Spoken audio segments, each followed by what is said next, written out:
Mom, I made sure everything was locked up tight. Of course, I didn't forget Dad's cherished shed either. That's great. Shall we go on our trip then? We were supposed to go on a birthday trip for our daughter, the three of us, including my husband. However, he suddenly had to go on a business trip because of an urgent work matter he couldn't get out of, and just like that, he said we wouldn't be able to go on the trip. After sending off my husband, my daughter and I headed to the airport and flew to our destination. When we returned from the trip, my daughter wanted to give souvenirs to Grandma and Grandpa, so we went to my in-laws' house. The atmosphere there was incredibly tense, and my father-in-law was erupting like an active volcano, absolutely furious. It seems that a terrible accident had occurred while we were away on our trip, and the discoverers were none other than my in-laws. I'm a married woman in my mid-30s. I was assigned to the administrative department of the sales division at the company where I started working after graduating from college. Though I didn't go out on sales calls directly, there were times I had to go outside to assist with various tasks. One time, when I had to deliver some forgotten documents to a client, the person who helped me out was my future husband. Later, we ended up sharing a table at a crowded restaurant during lunchtime, which led us to start dating, and eventually, we got married. I was really enjoying my job at the time, so I proposed to keep working until I got pregnant, and my husband agreed, saying that the idea of a stay-at-home wife was outdated. After finding out I was pregnant, I kept my promise and quit my job to focus on our family and gave birth to our daughter. My romantic history hasn't always been smooth sailing. If anything, I've had experiences that made me timid about love or even left me with traumas. It was mostly from my high school days. I wasn't particularly popular, but I did date to some extent appropriate for my age.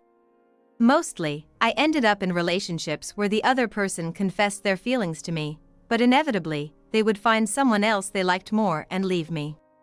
When asked why, they would simply say they found someone they liked more than me, which gradually made me more and more wary of love. During my university years, because of these traumas, I didn't participate in any mixers and mostly hung out with girlfriends. If a guy joined the group, I would feel uncomfortable and leave. As a working adult, I decided to keep it strictly professional with men, having coffee or lunch with them, but never considering them as romantic interests. Yet, my husband became a romantic interest, and our relationship led to marriage, which I consider nothing short of a miracle. He was the only one who confessed his feelings for me and didn't leave. My husband was both a good talker and a good listener, always managing to make me laugh. Life with him was lively, every day felt fresh and exciting, and I was truly happy. Then, one day, someone I knew moved nearby. That person was a friend I was very close to when I was in high school. Looking back, it might have been over something trivial, but at the time, it felt significant enough for us to have a falling out. What exactly led us to drift apart, I can't quite remember now. Since our falling out, I hadn't contacted her even once, only hearing about her through mutual friends at reunions. That's how I learned she had gotten married. When we accidentally met again, I was so stiff, not knowing the right way to act. But she approached me cheerfully, as if she had no memory of our quarrel. So, I blurted out, "Emmy?" Because that's what I used to call her. Emmy cheerfully said, "I got divorced." It seems she decided to start fresh and moved to an unfamiliar place. She brightly shared that she's now making a living through part-time jobs. Can you believe running into someone I know here? I'll be honest with you, I was really feeling scared and vulnerable. I'm not used to being alone. I remembered how Emmy always had people around her, always lively. So, I impulsively said, "We're neighbors now, come over anytime." Little did I know, this would lead to something else. Emmy quickly came over, saying she bought some trendy pastries to share with my family. At first, she came over when my husband wasn't home, during weekdays, but gradually, she started saying it was lonely to eat alone and began staying for dinner. Eventually, she got on well with my husband, and before I knew it, she was frequently visiting when my husband was home. Our house was always filled with conversation and laughter. Having Emmy around, and seeing how my husband was friendly towards my friend, I felt truly grateful. However, I started to notice that the closeness between my husband and Emmy was becoming unnatural. Even from a woman's perspective, Emmy is beautiful, and she has a way of talking to anyone without any barriers. In high school, she was adored by both upper and lower class men, and even teachers liked her. She was the kind of person who could befriend anyone.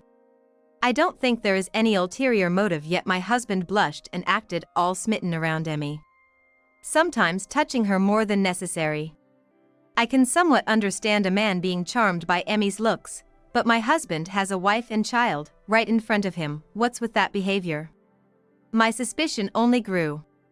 Emmy began visiting closer to the evening. Half the week, she was having dinner with my family as if it was a given. But I started making excuses, ensuring she left before my husband came home. Sometimes, I'd forcefully suggest, "How about we have lunch together," to get her out of the house. Initially, Emmy was okay with it, but gradually, she started asking, "Do you have a reason for not wanting me in your house?" And avoiding my husband became increasingly difficult. Despite not wanting my husband and her to get close, I found myself making up reasons to refuse her visits. Things changed after she started coming over.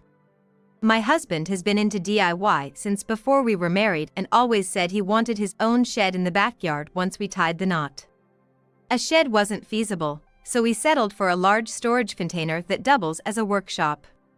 He would spend almost all his days off locked away in there, immersed in his hobby. He brought in a big sofa to lounge on, but he never shooed me or our daughter away. In fact, he'd get passionate about his projects or work on them together with her. Our daughter enjoyed watching things come together so much that there were times she wouldn't leave his side. But recently, he's been chasing her away with a "stay out of the shed," looking furious, and locking himself in. Even when called for meals, he'd say, "Just eat without me," or leave my portion by the door and go away, reducing the time spent with family. He avoided meeting my or our daughter's eyes, and she began to be scared of him. When he was home, she'd hide in her room. I had no real need to go near the shed, so I avoided it, waiting for him to come out if I needed him. Just being around the shed would sour his mood dramatically. A month later, I realized I needed to start planning for our daughter's birthday celebration. We had been talking about taking a trip. We hadn't done much since she was born, partly because of my husband's work, and partly because we didn't want to disturb others with a too young child. Now that she's grown into a considerate and kind child, I was thinking of splurging on a longer stay than just one night. That meant I might need the large suitcase we used before we were married, so I headed to the shed. I tend to take good care of my belongings, so it would still be usable, despite not having checked it for years due to its storage.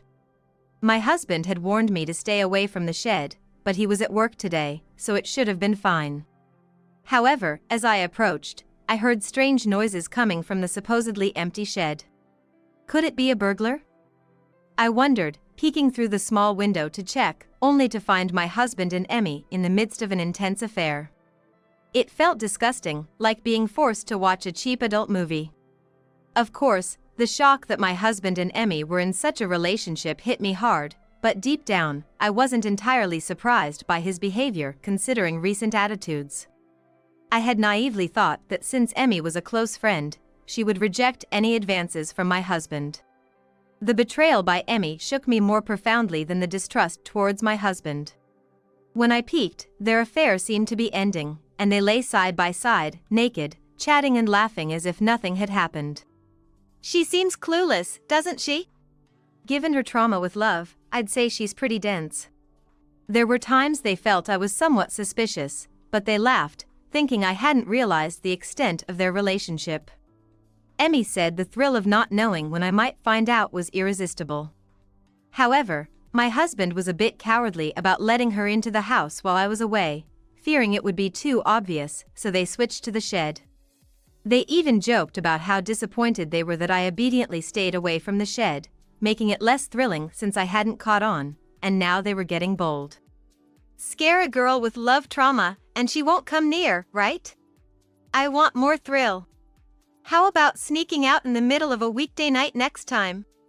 Emmy knew my husband and I slept in the same room and was daring him to sneak out without getting caught by me. From the day he warned me off the shed, they had been meeting there on weekends. Emmy, getting carried away, made a shocking revelation. That girl, despite her plain looks, seemed to appeal to guys in high school because she appeared meek. Apparently, Emmy was annoyed that I, being less flashy than her, received attention from male students. And yet, she'd put herself down so obliviously, it drove me nuts, so I took every boyfriend she had. I never belittled myself. What was so wrong about asking someone who professed to like me what exactly they liked about me? The boyfriends I had always cited my quietness, seriousness, and kindness as their reasons, which seemed generic. Still, I was happy they liked me, and I tried to get to know and like them in return. I always thought mutual affection at the time of confession was rare. Learning that Emmy saw me this way and had snatched boyfriends out of jealousy saddened me deeply. Emmy claimed she never actually dated any of the guys she took from me, it was just a game to her. And she'd laugh about how shocked the guys were when she dumped them.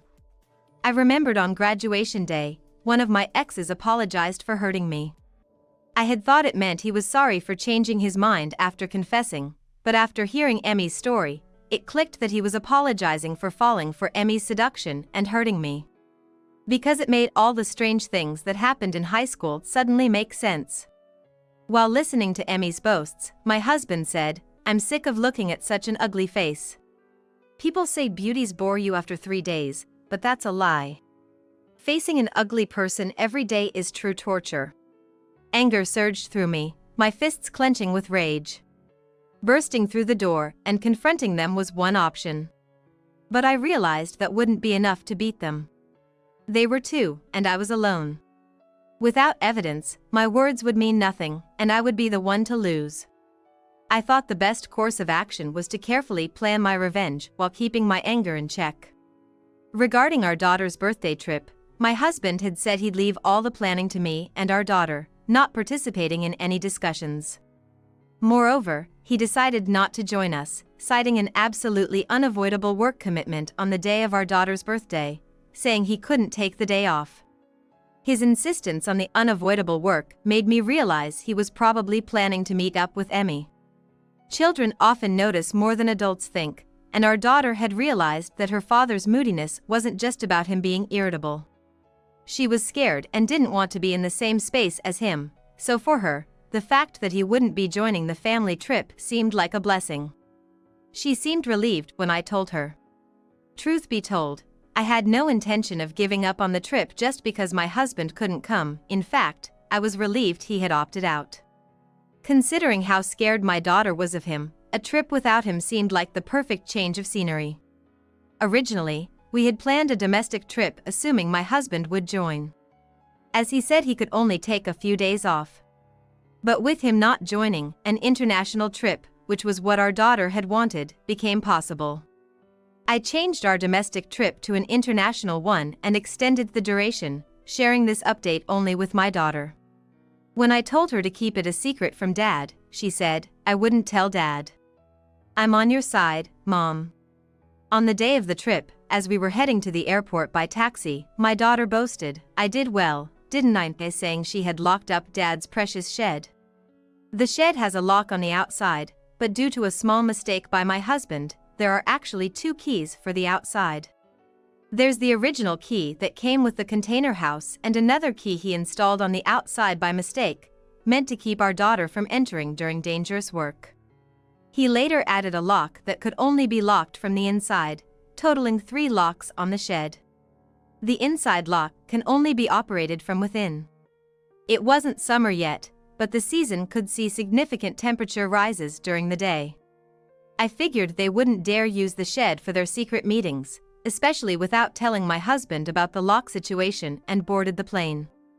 I remembered my husband once saying the shed felt like a sauna in the summer and wanted to install air conditioning. But I had refused, arguing that a fan and an open window were sufficient for a space only used on weekends. This decision would turn out to play into my plan for revenge. While staying at our travel destination, We received a cryptic message from my in-laws once. It seemed something unexpected had happened at home. But they insisted they'd handle it and told us to enjoy our trip with our daughter to the fullest. Of course, I intended to enjoy the trip with my daughter and had no plans to return early, even if there were issues at home. Because it meant my plan for revenge was unfolding successfully. After thoroughly enjoying the 2-week trip with my daughter, we returned home. Without delay, we went to my in-laws' house after dropping off our luggage, as my daughter wanted to give them souvenirs. I felt bad for using it as an excuse, but it served my purpose. At my in-laws' house, not only were my in-laws present, but my husband was there too, despite it being a time when he was supposed to be at work. He looked very haggard, with an unkempt beard that made him look more intimidating. Seeing him like this, my daughter recoiled and hid behind me. My in-laws immediately started apologizing profusely in front of me. Then my father-in-law began to explain what had happened while my daughter and I were on our trip. The atmosphere in the house was heavy, and seeing my daughter's near tears face, my mother-in-law took her to another room to keep her company. Actually, I had arranged for my in-laws to use our home while we were away on our trip. After learning my husband wouldn't be joining the family trip, I heard from my in-laws about their plans for a minor renovation at their house. They wanted to do it during a period when they could use a grant, but were hesitant because the work would mean going without water for a while. Indeed, it wasn't summer, but the daytime temperatures could still be quite high, making the lack of water a significant inconvenience. So, I suggested they stay at our place. If we timed our departure with the start of their renovation, my husband would be at work during the day, and they could use the house without any awkwardness. They were very grateful for the suggestion, and plans moved forward. Later, when my husband said his unavoidable work had turned into a business trip, I told my in-laws they could stay over, as it wouldn't matter day or night. I suspected my husband was actually planning a trip with Emmy instead of going on a business trip. On the day, my daughter and I left the house just before noon. I had told my in-laws they were welcome to come over any time as we were leaving. The renovation was scheduled for the afternoon, and after greeting the contractors, they arrived around 2 p.m. Upon arrival, they discovered 2 people collapsed in the front yard. The shed door was also violently broken, indicating something serious had happened, leading to calls to the police and ambulance in a panic. Upon closer inspection, one of the collapsed individuals was my husband. The other was a woman, and for some reason, both were half naked. Both were semi-conscious, making communication difficult, leading my father-in-law to suspect heatstroke and call an ambulance. The relationship between the two was easy to guess, given they were found together in such a state. The commotion quickly became known to the neighbors, attracting onlookers. One neighbor began explaining how they heard loud noises and then saw a half-naked couple running out of the shed, noting the woman was not the wife, which made the relationship between the two widely known among those present. This wasn't part of my plan, but since my husband's actions became known throughout the neighborhood, I considered it a successful outcome. I'm grateful for my daughter's quick thinking. As I listened to my father-in-law, I put on an act of being shocked. When I was a child, concerned about my introverted nature, my mother had enrolled me in a children's theater group. Recalling the coaching from back then, I tried to act as naturally as possible, earning my father-in-law's sympathy as he harshly reprimanded my husband. I reassured my father-in-law that I was okay and then confessed that I had installed a camera in the shed. It was initially set up to catch evidence of my husband's affair, but I explained to my husband and in-laws that I installed it because I was scared of the strange noises coming from the shed, thinking they might be wild animals. I thought it was just animals, but who would have thought, my husband having an affair, right? I casually mentioned. As I said this and looked at my husband, he looked back at me with a look of "What have you done?" My father-in-law, sensing the urgency, pushed me to check the footage quickly. My mother-in-law offered to keep looking after our daughter, allowing us to rush back to our house. My husband was somewhat dragged along by my father-in-law, obviously reluctant since he didn't want the evidence of his deeds to be seen. That's because the evidence of the affair is still there, and he wouldn't want his father-in-law to see it. However, when we reached the shed, he began to throw a tantrum like a 3-year-old. My husband protested about privacy invasion and suddenly feeling dizzy, and when those excuses weren't accepted, he just yelled about it being irrelevant and that he didn't want this. I thought to myself, if you're doing something that you don't want seen or known, then you shouldn't do it in secret. He had enjoyed the thrill of possibly getting caught, so shouldn't he have been prepared for the possibility of getting caught? In the end, my husband couldn't stand against my father-in-law's force and had to enter the shed. My father-in-law has been practicing martial arts since he was young and still goes to the local dojo to teach kids. My physically inactive husband had no chance against him. The camera in the shed captured my husband sneaking back into the yard and into the shed after saying he was going on a business trip. The camera was discreetly installed not just inside the shed but also at the entrance to catch anyone unnoticed. Once inside, Emmy was already there waiting. It seems they had created a space in the hedge for one person to get through to the yard without me noticing, placing something in front of it that even a woman could move to deceive me. Waiting for my husband in the storage room, Emmy was already in her underwear and seemed eager to do it. My husband, perhaps lustful at the sight of her, jumped on Emmy like an animal and repeated the violent, constant action. There was a moment when their activity abruptly stopped, captured by the entrance camera, showing my daughter approaching the shed. Despite being engrossed in their actions, they seemed sensitive to any sounds. They could have waited for us to leave for their secret meeting, but choosing to meet while we were still home was part of the thrill they sought, I suppose. Once my daughter moved away from the shed area, they resumed. They probably hadn't considered that my daughter might lock the padlock from the outside. Later, the camera installed at the entrance recorded the sound of a taxi arriving and my voice calling to my daughter, "Let's go," clearly audible. This must have reached the ears of the two inside because, as the taxi drove away, the camera inside the shed captured them stopping their intimate actions and attempting to leave the shed. However, footage showed my husband's confusion as the door wouldn't open, and Emmy peering out through the small window, trying to figure out the door's situation. Even the slim Emmy seemed to struggle to exit through the small window because her shoulders got in the way. Unable to determine the door's condition and growing increasingly frustrated, my husband's tone became aggressive. "If that's the case, you can just dislocate your joints and squeeze through that small window. You're a man, act like it." "What? Wanting to feel the thrill and hiding before my wife leaves was your idea, not mine. I wouldn't be in this mess if I hadn't gone along with your thrill-seeking." The bickering that ensued between them, now far from their earlier affectionate behavior, had me struggling to hold back laughter. Trapped in the sealed shed, the temperature inside was rising rapidly. Unable to find a way out and without a key, the pair were sweating profusely, resembling people stuck in a sauna. Dehydrated from sweating, their risk of heatstroke skyrocketed, seemingly leading to the condition's onset. Both my husband and Emmy must have had their phones on them. They could have just called for emergency services while dressed, I thought. It seems people's judgment falters when they engage in guilty pleasures. My father-in-law seemed to have expected something like this, but facing the reality was different from just suspecting it. My husband, already facing a stern rebuke from my father-in-law, could only shrink smaller under his fiery wrath. I became so concerned that my father-in-law might collapse from his excessive anger that I found myself worrying more about him than the situation at hand. I was so busy trying to suppress my laughter that my body shook. My father-in-law mistook me for breaking down in tears. Using that to my advantage, I made it look like I was crying and said I couldn't go on.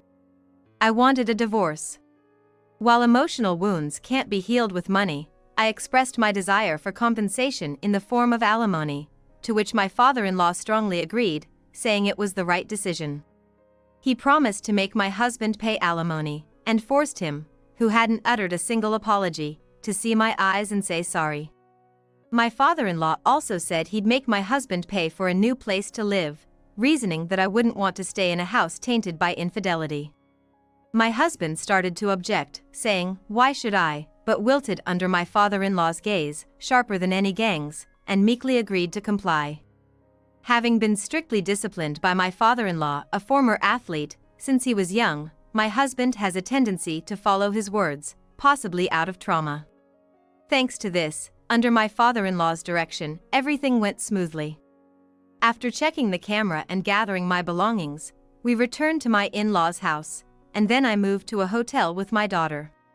We decided to stay there until we found a new place, with my father-in-law insisting on my husband covering the costs. We opted for a rental apartment instead of a house, choosing a new building that was about to be completed and moving in as soon as it was ready.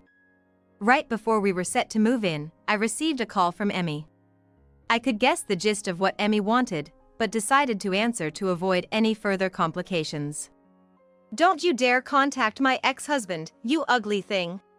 Her true nature seemed to reveal itself through her vile language and classless shouting, further criticizing me in a shrill voice, telling me not to show off my happiness just because I'm plain, or saying I don't know how to please a man. It's audacious.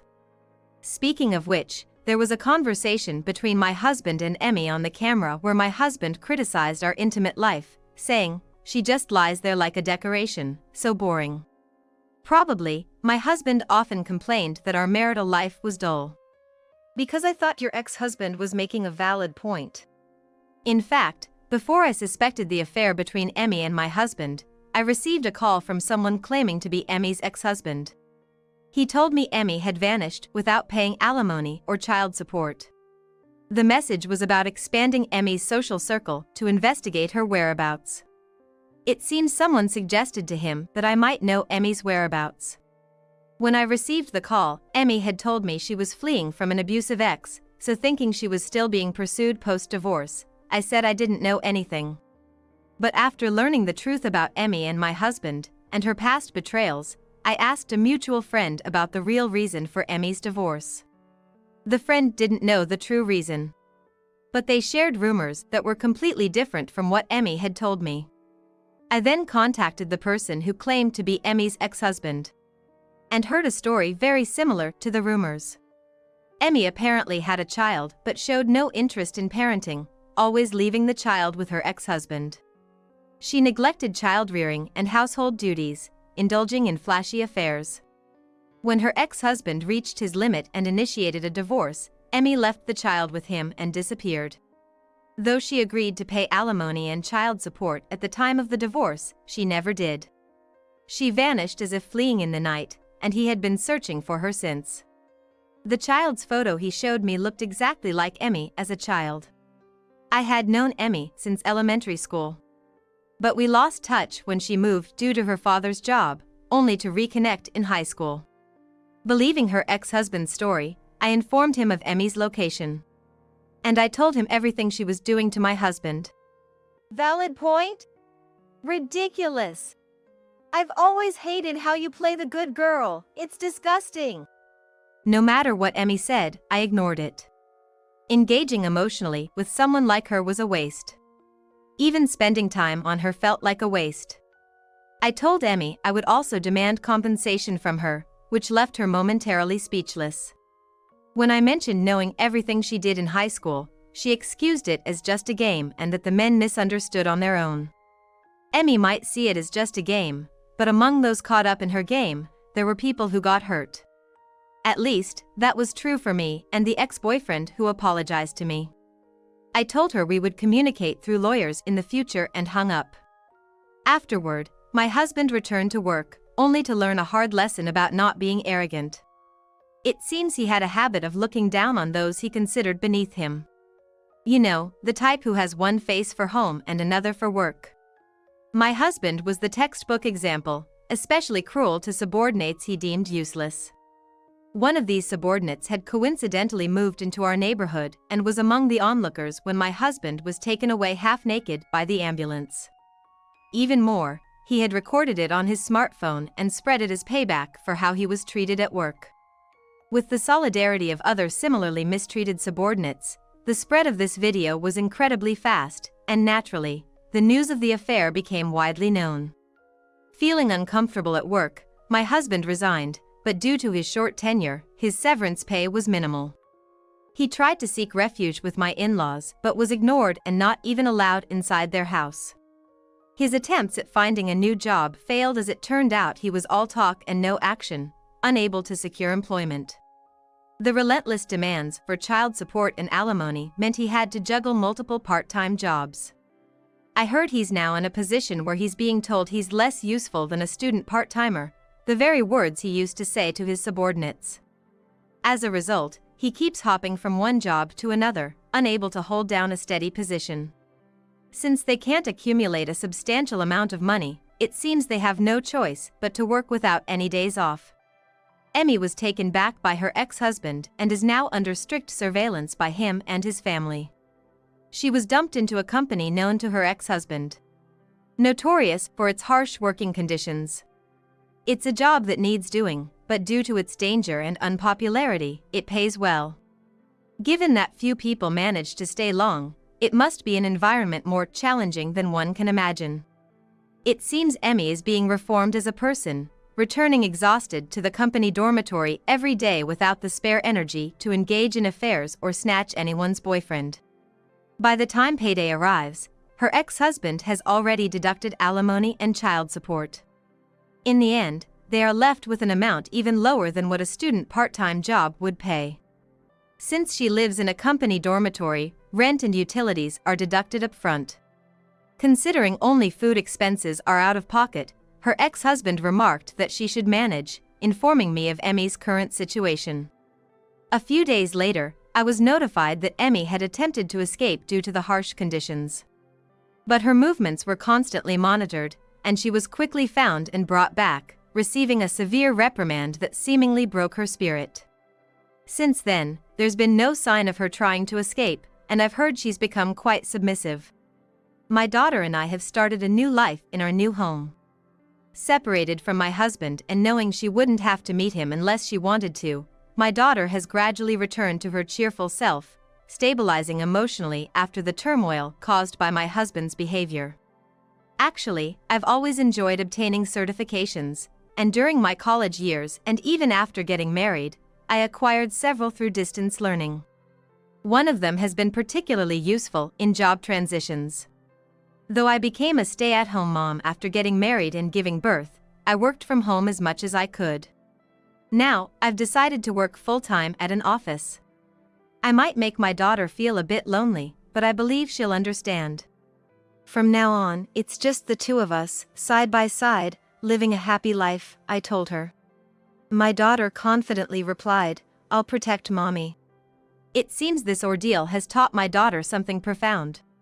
I've vowed to live each day to the fullest to protect my daughter's smile.